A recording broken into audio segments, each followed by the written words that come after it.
Hello again. We're Hi, back. everybody. That was pretty Was that a good fast. stream or what? I thought that went really well. It was so fast. I told Um, Susan right after that was a whirlwind. yeah, yeah. Um, so you were so busy listening to the lesson you didn't pay attention to the crown. When did those crowns come in? I Today's the first day I've noticed it. we didn't. I didn't do anything to enable that. Um, but it just it's just there. So did you guys like that stream? I think we went. I think we made progress in discussing it. And hi, Camille. Glad you So could join us. yeah. Um, so yeah, And I'm glad. Hi, Heretical, Heretical. I know some of those questions were yours. Hopefully you received the answers that you were looking for. Yeah. Um, it's this is one of the most important things. I mean, last week we kind of asked sneakily, without putting hyper awareness in the title. We kind of asked, what's the most important thing? I mean, Morg has said it and has said it throughout the books that really hyper awareness is the goal. But in trying to talk about hyper awareness, I realized we were really kind of glossing over the analog all. And when we actually talked to Morg this week, about our live stream, and one of the things Morg had said in our discussion was, yeah, there's very few people. I mean, nobody. He goes, nobody has the analog all. So we got to get there first. And that's when I realized, that's what we should be focusing on. Let's make sure everybody really understands the analog all, and in that you get to hyper awareness. Hyper Yeah. awareness is not, it's not like once you have the analog all, now you got to do all these steps to become hyper aware. The analog all is an enormous, yeah, one step at a time, but the analog all is an enormously important structure. It can't be, And overemphasized. I was trying to think of some fun analogies or examples that we could use for hyper awareness, and I was thinking of movie hyper awareness. Maybe you guys can think of some more examples. I was telling Susan right before this stream, a lot of people have seen the movie The Matrix, and when Neo becomes, I guess you could call it hyper aware, is when he's in the Matrix and he realizes his power, his divinity, or whatever, and that is him developing a structure of his psyche. So I kind of was telling Yeah. Susan, because in the Matrix you're not physical, that's your consciousness that is you're connecting to or whatever. So I'm not saying hyper awareness will allow you to fly or stop bullets or do any of the things that Neo does, but you can see the moment that he kind of has that shift in consciousness there. And also, I was thinking about Lord of the Rings because I'm a Lord of the Rings nerd, and I could talk about Lord of the Rings forever and ever, until the end of time. And I was thinking, I was trying to think who in Lord of the Rings would be hyper aware. And of course, the first answer is and forever will be Gandalf. So I was kind of trying to explain my thinking to Susan before the live stream. And Gandalf and Sauron and the Balrog, there's many different characters in Lord of the Rings that are, I guess you could call them demigods. Their actual term is called Maiar. The plural is Maya. And so they were there at the creation of existence, and they, in the Lord of the Rings, have an all awareness of how existence works. They have an all awareness of the totality of Tolkien's universe.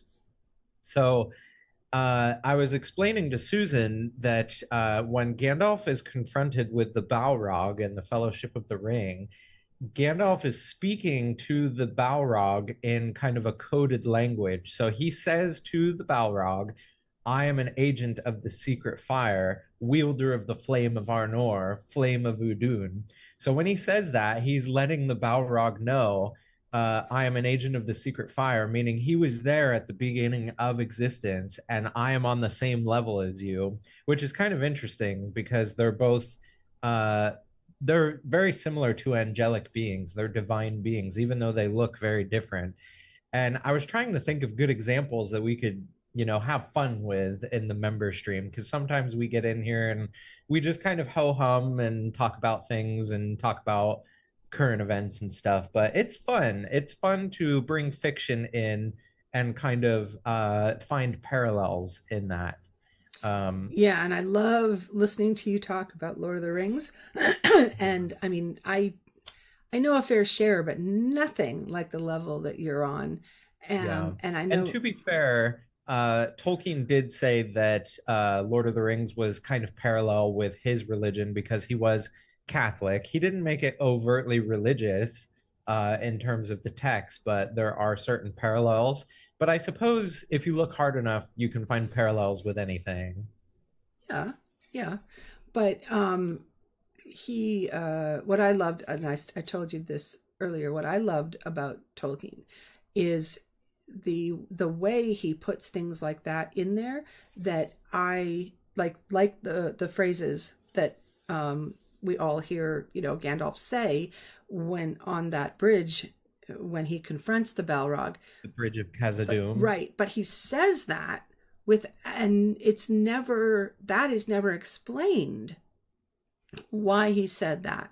He went, and Yeah. when he puts those things in there, those terms, you know, and names that the average reader will never encounter again, it just creates this sense of reality to it. This, Mhm. he gives it this massively um, real world feel, as opposed to all of the books where somebody mentions something and you immediately know, oh, there's a reason why that got mentioned because it's going to appear later in the book.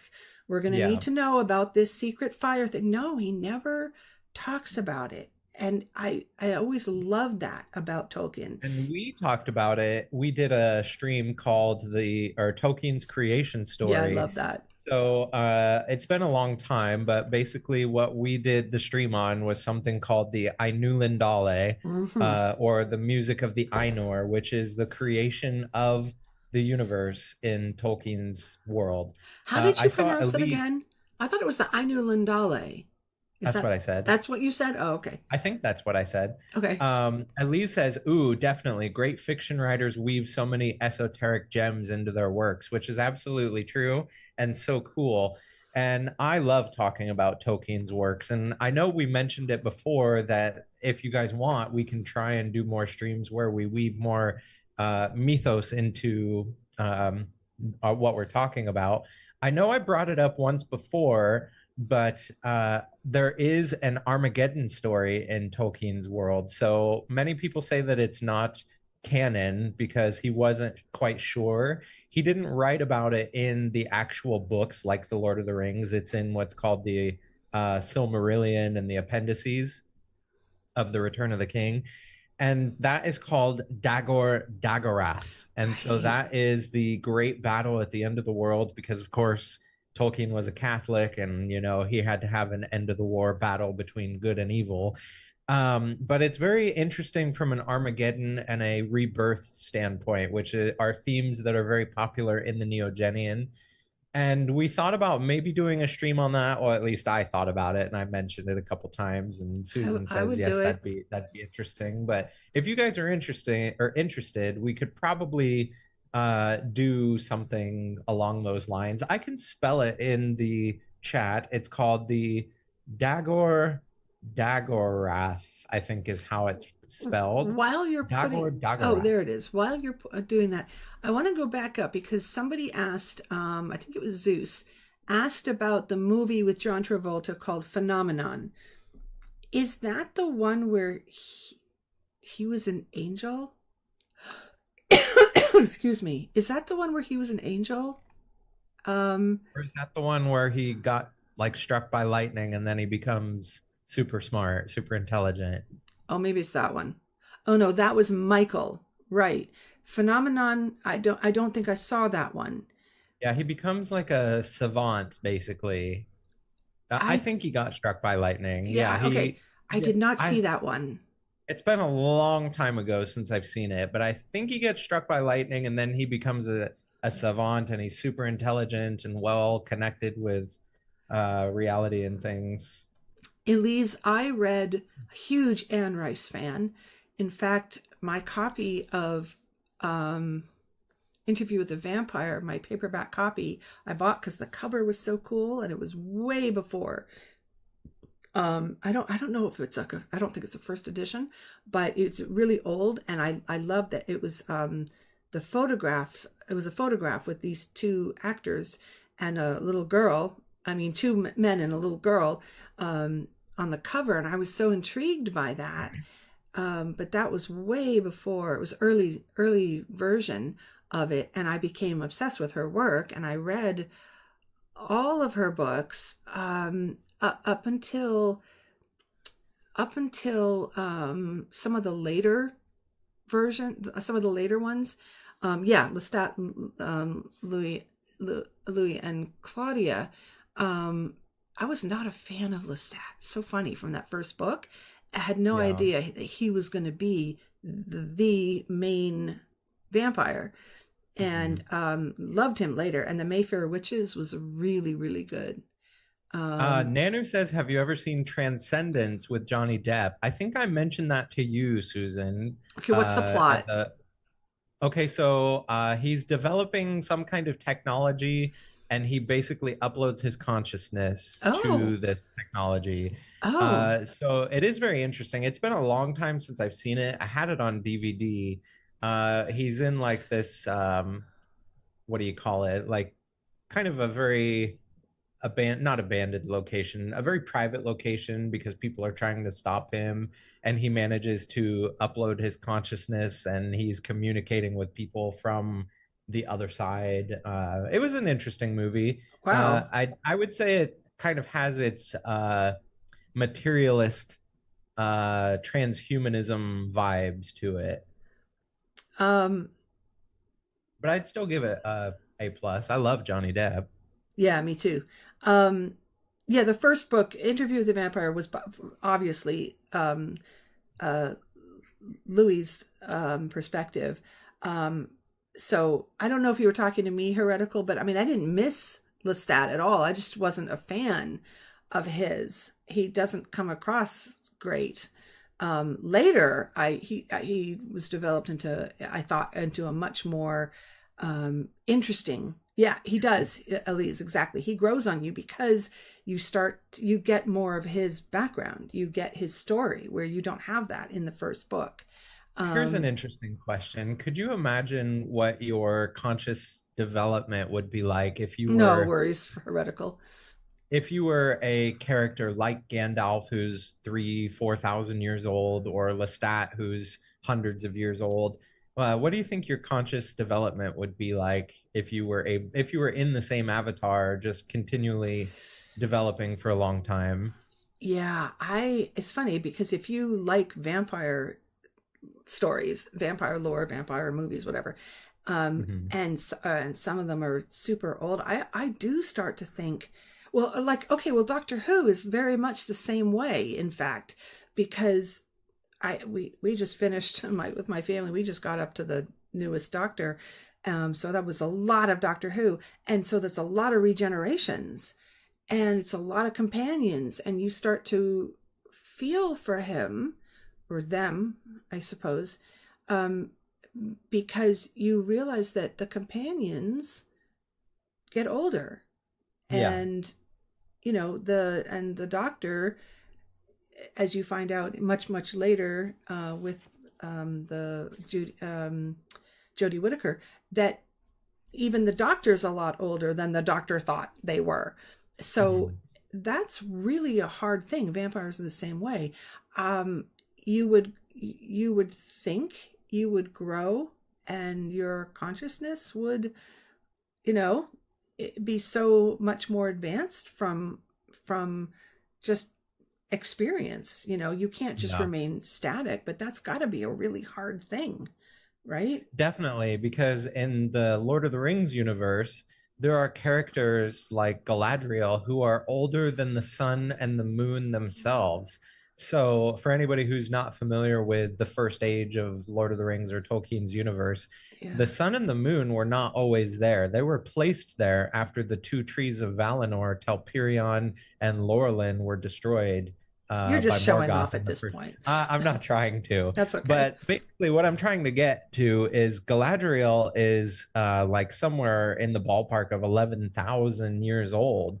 She's from the first age. She's seen ages You come and go, can and you would think you would get so lonely. well, yeah, but also, do you get do you change? I think, can you imagine if you sort of don't keep up with the new, what if you get stuck in the way you were in the beginning? And I can tell you that this happens in life, because I'm, God, how old am I?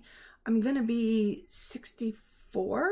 Like, that's terrifying to me, but regardless, at a certain age I stopped really listening to a lot of new music, and this is just in one lifetime.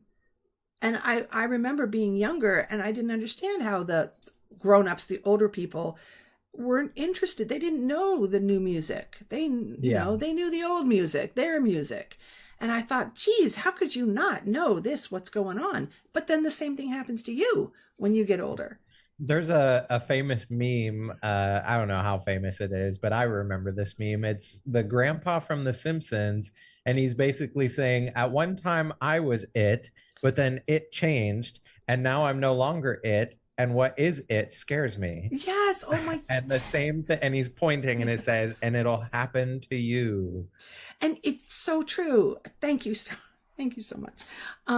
But it is absolutely true. So there was a point to this, which is, imagine that you are 11,000 years old or whatever. I mean, this is happening to me in my lifetime, and Mhm. it happens to everybody. It's so rare to find somebody who's older but still knows all the current stuff, because you just don't do that. It's just very difficult.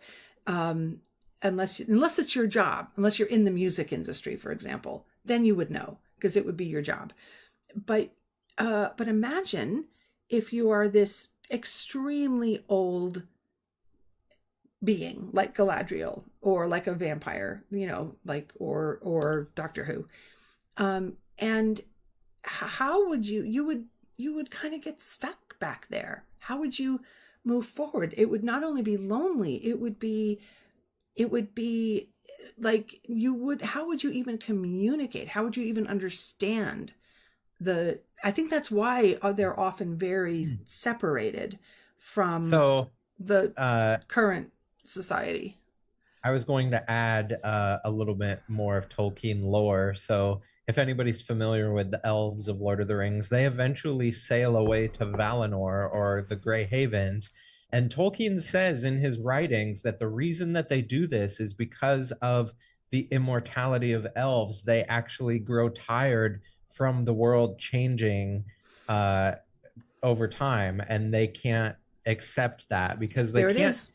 they don't die. Like, they can be killed, but Yes. they don't die from old age. And so they go and they sail off to Valinor, which is this perfect land because it gives them a sort of rest, because Peace. seeing the world change Yeah. uh is greatly tiring to them. It's stressful for them. You know what? That kind of answers what I was thinking about, because that's got to be really hard.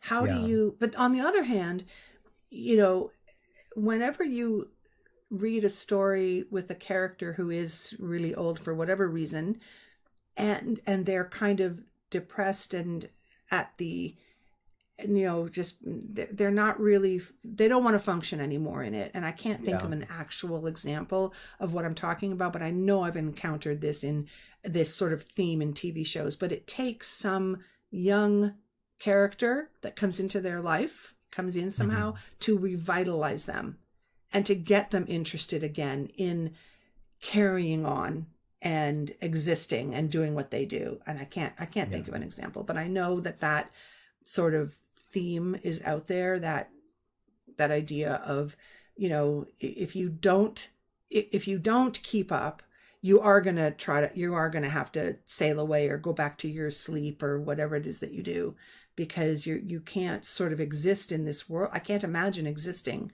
in the world that I didn't Heretical said understand. Heretical said that would be an elven old folks home. Yeah, heretical, you're funny. Yeah, Nanu said I would feel incredibly lonely. It would be, uh, um, I would be a history teacher, but then again, my version of history would be different than the one I thought. I would probably live in a cave. I think, yeah, I think that's why some entities that are so old and wise, they're just not able to interact with the current society, and that's why they go off. Like I think that might be why a lot of just wise people when they get older. That's sort of like the hermit idea. You get to a Yeah. certain age, and when you're young and vibrant and life is exciting, and you see some hermit going off and you cannot understand it. You can't grasp why someone would remove themselves from Now, life. But I have an idea. Since we've talked about one side of that coin of having an extended avatar life, what if we flipped that coin and we thought of a higher intelligence that maybe perhaps is part of a collective frequency domain and they choose not to relocalize because they are such a higher intelligence that they choose not to have that physical existence? What do you think that would be like? I cannot envision that. I mean, I guess I'd have to sit with it for a while to come up with a good answer. Um I think, Perhaps it would be like learning all of the lessons you felt like you needed to learn, attaining yeah, that hyper yeah. awareness to such a degree that you wouldn't feel like you would need to go back. It's almost, I would think, that you've experienced enough. You've experienced enough. Now, I hear a lot of people, and my husband is one of them, who says, I'm not coming back. Like he's very Yeah. unhappy about existence. And, just I'm not coming back. And I've seen a lot of comments by people in like Morg's live streams where people are adamant when Morg is talking about, relocalization, and people will say, I'm not coming back. I've already blah, blah, blah. I'm not doing it. Um, and I always think to myself, oh, no, you're probably one of those people who's coming back. Like I'm coming back. Yeah. It's not a matter of I don't want to. It's a matter of having progressed enough that there is no reason for you to, other And than, also, does your unconscious think you need to? Because your unconscious is part of you. So if you yeah, have things in your unconscious that you haven't yeah, acknowledged, or if you haven't integrated your inner star actualization process and faced your shadow, yeah. it's possible that you may be drawn to relocalization because you haven't acknowledged those Well, things. yeah, and it's an unconscious process. When you pass, you go through the um, death The current. death current. Thank Yeah. you. You go through the death current, and then you just get sort of swept along, and then re localized. Yeah. But you're talking about people who have become hyper aware, so advanced, and Yeah. eventually we do that. I think somebody just said that. Isn't that where the CFDs come in? Yeah. Well, then, but we all need to be at the same level. And Or again, at least a good number of us. yeah. So remember that we are now here just at the turning point where we're leaving behind. What is it Morgan always says? Leaving behind the, survival, where existence is based on survival, and now we're working toward some kind of consciousness raising. But it's not. This is not something that's happening, in 20 years from now, where we're all going to create a CFD. Oh Um, no, that's long ways off. Long ways off, lifetimes of us working. Right Because now, let's focus on the analog all is kind of what I'm yeah, saying. because at that point, for a collective frequency domain, we would probably need to get to the point where we wouldn't even need physical avatars, and you could just exist in that collective frequency domain. Now, that's not saying that the minds that are synchronized and in tune with one another and have formed that collective frequency domain, they may not. That's not to say that they may not simulate something where they may have something similar to physical avatars or representations of that in their CFD, but Yeah. it's a such a degree of advanced consciousness that you probably wouldn't need that. Well, this is one of my questions. Hi, JP. If you have a CFD, you have this collective frequency domain, and it has its own, like Holos, it has its Yeah, own, that's a subset. yeah. Imagine what that would be like, you know? Creating whatever you will as a group. Yeah. That is something I I can visualize. A Lord And of the Rings CFD. oh, Philip. Yeah. Who wants to join our Philip and I are we're going to do that. We're going to do the Lord of the Rings. Yeah, Zeus had like a very cool Minecraft server. I guess if that's what you Yeah. wanted to do, you certainly could. Yeah. Speaking of Minecraft, I saw there's a couple servers where people created the entire galaxy in Minecraft and one where they did all of Middle Earth in Minecraft. Now, I don't play Minecraft, but somebody told me that they update it so often that by the time people get done with these massive servers like doing the galaxy or Middle Earth or whatever, by the time they're done, people can't do anything in them because it's been updated. I don't know how true that is, but somebody was telling me that. Yeah, More keeps telling me that I'd love Minecraft. I cannot do that. You would never see me again, probably. And I have tried it and I broke like 4 blocks of dirt or whatever and with my little pickaxe and I was like, I no, can't do this. I can't. The one time that I did that, I did the same thing. I was like, nope, I'm out of here. Yeah. I So cannot imagine building the entire galaxy out of Minecraft. If you look on, like, if you Google that or look on YouTube or something, they have videos of like a I walkthrough will of watch the, videos about that. yeah. You know, yeah. Um, so I don't love the aesthetic. It gives me, yeah. Zeus, I feel you on that too. I have to be careful when I do stuff because I can definitely get motion sick For with somebody who's hyper aware, Pepper. Hi, that's my hyper. Pepper. No, I'm just joking, but that's my little Oh, kitty cat Pepper. baby. Hi, baby. Oh, she's so cute. She was down here next to me, and now I have cat hair on me. But Aw. she was down by my legs. I thought you'd say hi. We love Pepper. We love So Pepper. what do you guys think? Do you think we should do another live stream about the analog all or, kind of touch on some of this stuff again here pretty soon? She's meowing now because I put her down. She wants me to pick her up again. Pick her up. Um, I would watch a YouTube video about people doing those kinds of games and stuff rather than do it myself. Yeah. Also, I just wanted to. I'm sure Cassidy says hi. I sometimes Cassidy can come to our member streams, and I sent them the link, but they're busy. I had to work, so I miss Cassidy when I'm going to say hi to all of you from them. Um, I think we should do more on hyper awareness and any. I love listening to you and your ideas about Lord of the Rings, and I can Yeah. look things up and contribute and do graphics and things, but I'm not the Also, expert. tomorrow in the Nexus Academy, I know last week I covered collective frequency domains a little bit. We can do a little bit of review, and also you guys suggested a few terms for us to go over, like 0D and things like that, that we can do at the beginning Yeah. tomorrow. So that'll be me and Susan again. Oh gosh, Philip, we have to prepare for that. But I'm not That's doing it okay. tonight. I'm tired and want to eat pizza. So Yeah. hopefully we can prepare tomorrow. Before that, I've already alerted my family that this is a busy weekend. So we should probably close. But this was great. I really enjoyed the topic, and because it's something that I think everybody's interested in, and it's a really important one too. This is what we are working toward understanding, and I do deserve my pizzas. Thank you.